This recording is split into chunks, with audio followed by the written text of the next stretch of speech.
this week. Yes. How many of you immediately sat down and flipped through it?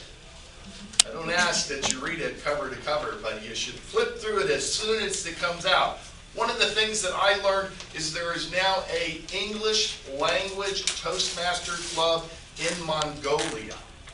And if you download the Toastmaster app, yes, there's an app for that, onto your tablet, you can see video from Mongolia TV. I didn't even know that Mongolia had TV. Of the Toastmasters of that country. That is incredible. But what I really want to talk about is the editorial by this year's international president, George Yen, where he talks about education and youth. There is about to be the most important upgrade to the educational program since 1942. You heard it first in the Toastmaster magazine. This is in line with their 2010 strategic goal planning session.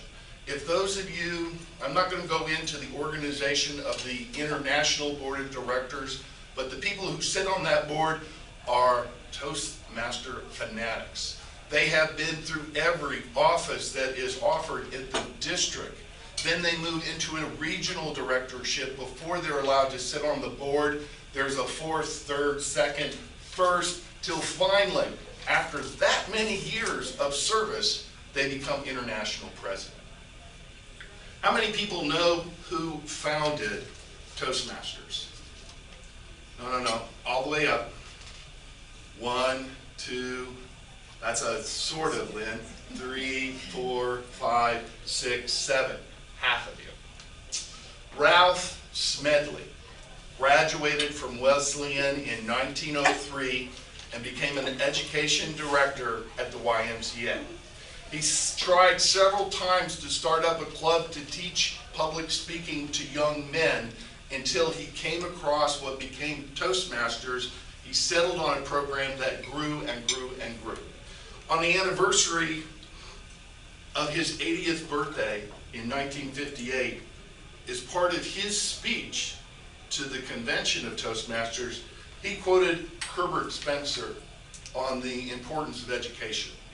Education is a process of drawing out and putting into use the talents and the abilities which are present in the person to be educated, rather than of pouring into his mind information from the exterior.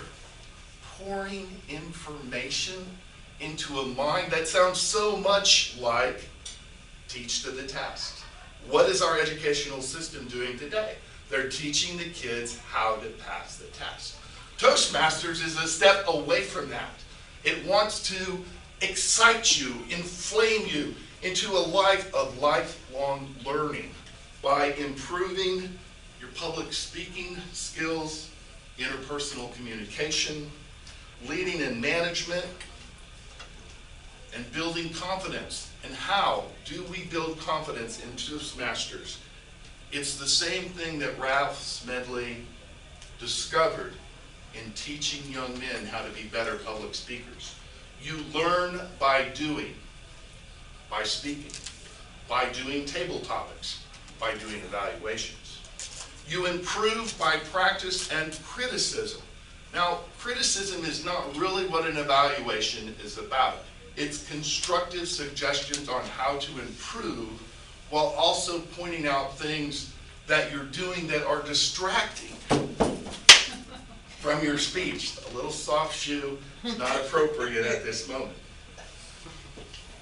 The final thing that Toastmaster teaches us to do is the art of leadership, and what I like to call the art of fellowship.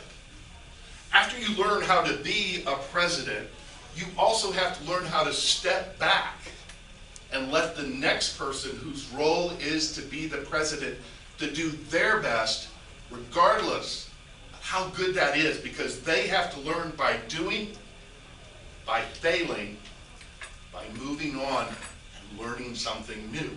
It's a process. You have to learn to know, just because I can do the job Just because I manage myself, I still have to give the person above me the opportunity to fulfill his role.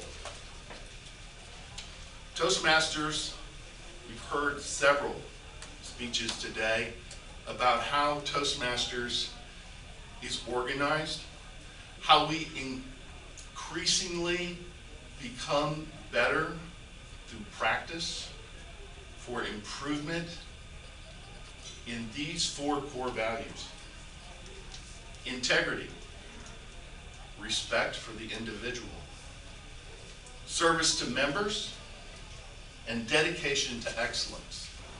I was introduced to Toastmasters when I was a teenager. I was part of the board of Junior Achievement in high school, and as a summer program, Big T Toastmasters, who's still in existence and the only club in Dallas that's older than executives, offered a youth leadership program.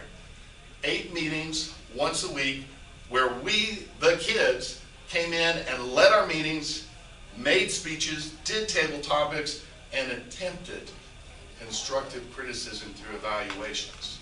Now, I didn't go on to be a Toastmaster at 18, which is the first time you can join a Toastmaster club.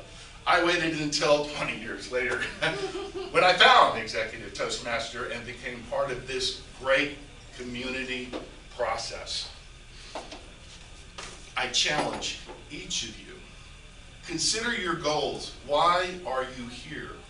You came to Toastmasters for a specific reason, and then you stayed. And you stayed, Bob, and you stayed, Mark, and you stayed, Renee, and we stayed. Now take this enthusiasm that you have found within Toastmasters for your own growth. Share it with other people. Bring them into Toastmasters, because this club, unlike service clubs all over the world, is not shrinking in membership.